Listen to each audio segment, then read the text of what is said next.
రోజుకో తీరుగా మాట్లాడుతూ ఉన్నారు. ఒక మంత్రి గారేమో సన్నాలకే బోనస్ అంటాడు, ఇంకొక మంత్రి గారేమో సన్నాలతో ప్రారంభిస్తున్నాం భవిష్యత్తులో దొడ్డుకు చూస్తా అంటాడు, ఇంకో మంత్రి అంటాడు మేము దొడ్డు వడ్లకి ఇయ్యమని చెప్పలేదు కదా అంటాడు. మరి చెప్పలేదు కదా అంటే వడ్లకి ఇస్తామని చెప్పొచ్చు కదా, సన్నాలకు మాత్రమే ఇస్తామని చెప్పడం అంటే దొడ్డు వడ్లకి ఎగ్గొట్టినట్టా కాదా? దొడ్డు వడ్లకి ఎగ్గొట్టినట్టే. ఇచ్చినామంటే అన్ని రకాల వడ్లకి ఇస్తాము, వడ్లకు 500 బోనస్ ఇస్తామని చెప్పాలి. ఎలక్షన్ మేనిఫెస్టోలోనేమో వడ్లకు బోనస్ అన్నారు. ఇప్పుడు నిజంగా బోనస్ ఇవ్వండి అంటే సన్నాలకు ఇస్తామని సన్నాయి నొక్కులు నొక్కుతున్నారు. వాస్తవానికి సన్నాలకు ఉపయోగం లేదు. సన్న రకంలో దిగుబడి తక్కువ. దొడ్డు రకం 30 క్వింటాలు వస్తే సన్న రకం 15-20 క్వింటాల దిగుబడి మాత్రమే వస్తుంది. సన్న రకాలకు తెగులు ఎక్కువ, పెట్టుబడి ఎక్కువ, దిగుబడి తక్కువ, నెల కాలం ఎక్కువ రోజులు పంట పండించాలి. దొడ్డు రకం 120 రోజుల్లో పంట పండితే సన్న రకం 150 రోజులు అవుతుంది. ఒకవైపు నీళ్లు చక్కగా ఇయ్యరు, మీరు కరెంటు చక్కగా ఇయ్యరు, సన్నాలు బండిమని మాట్లాడుతూ ఉన్నారు. వ్యవసాయం మీద అవగాహన లేకుండా మీరు మాట్లాడుతూ ఉన్నారు.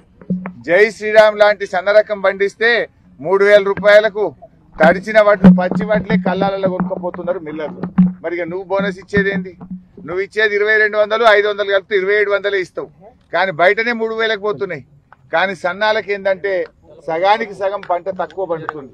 30 క్వింటాలు పండాల్సిన చోట 20 క్వింటాలు పండితే పెట్టుబడి ఎక్కువ పెట్టిన తర్వాత ఈ బోనస్ అనేది ఎందుకు పనికిరాదు. యాసంగి పంటలో తెలంగాణలో ముఖ్యంగా ఎండలు ఎక్కువ కనుక ఈ ఎండలకు మరి నూకలైతాయి, బియ్యం పట్టిస్తే నూకలైతాయి కనుక దొడ్డు వడ్లు పండించి బాయిల్ రైస్ చేసి దాన్ని ఇతర రాష్ట్రాలకు పంపడం అనేది గత కొంతకాలంగా ఉంది. అంటే ఇవాళ కాంగ్రెస్ ప్రభుత్వ తీరు నోటితో మాట్లాడి నొసటితో ఎక్కిరించినట్టుంది. మేము అంటే 99% దొడ్డు వడ్లే పండుతాయి తెలంగాణలో, 99% ఎగబెడతాం, 1% బోనస్ ఇస్తామని ఇవాళ కాంగ్రెస్ పార్టీ ప్రభుత్వం మాట్లాడుతుంది. అంటే ఇది రైతుల్ని మోసగించడం, రైతుల్ని అవమానపరచడం. రైతు బంధు రాలేదంటే ఒక మంత్రి చెప్పుతో కొడతా అంటాడు, అన్ని రకాల వడ్లకు బోనస్ ఇవ్వాలంటే ఇంకో మంత్రి మొరుగుతున్నారని మాట్లాడతాడు. అంటే వీళ్ళకి 6 నెలల్లోనే అహంకారం నెత్తికెక్కింది. ఈ అహంకారాన్ని దించాల్సిన అవసరం ఉంది. ఎట్టి పరిస్థితుల్లో ఈ కాంగ్రెస్ పార్టీ హామీలు అమలు చేసేదాకా కూడా మేము పెట్టాం. రేపు రాబోయే అసెంబ్లీ సమావేశాలు, పూర్తి స్థాయి బడ్జెట్ సమావేశాలు మరి జూలై నెలలో జరగబోతా ఉన్నాయి. ఆ టైంలో రాష్ట్ర వ్యాప్తంగా ఉన్న రైతులు చలో అసెంబ్లీ కార్యక్రమానికి ఇవాళ పిలుపునిస్తామని చెప్తా ఉన్నారు. రైతులంతా అసెంబ్లీ ముట్టడిస్తారు.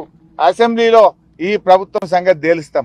గట్టిగా ఈ ప్రభుత్వం మీద ఒత్తిడి పెంచి అన్ని రకాల వడ్లకు 500 బోనస్ ఇచ్చేదాకా ఇడిచిపెట్టాం.